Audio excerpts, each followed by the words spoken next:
Part of my motive was to try to understand to what extent that the competition for companies that actually entered into the sustainable spaces, to what extent did they actually succeed in making money, to what extent did the competition between the two of them motivate them in certain areas versus other areas to make their sustainable investments, and to what extent did government play a role in both promoting this and also discouraging it in various ways because of both the granting of subsidies and the taking away of subsidies. I think that a very important point of the book is that sustainability is not necessarily privileged just because it has a strong moral claim as a business proposition.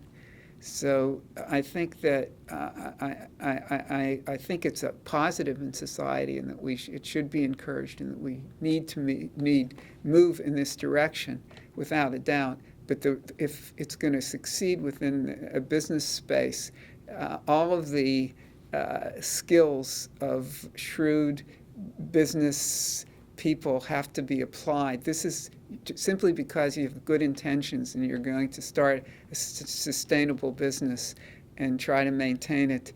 The likelihood of it succeeding, unless you apply business skills and you have some luck, it's not going to occur. So I think it's a little bit of a warning to people who are in this area that they better be really smart and skilled as business people. I think this book is meant for people who are operating in this space, in the domain of sustainable business, both in the startup part of these businesses, but also at the level of maturity.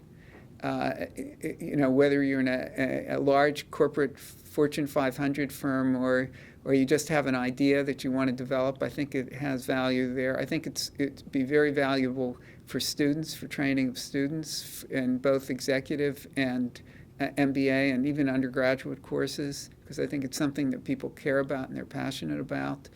And I think people in nonprofits, I think people in government should be reading this book, because people in government should understand the impacts of their policies on firms that are trying to basically help solve social problems by making money.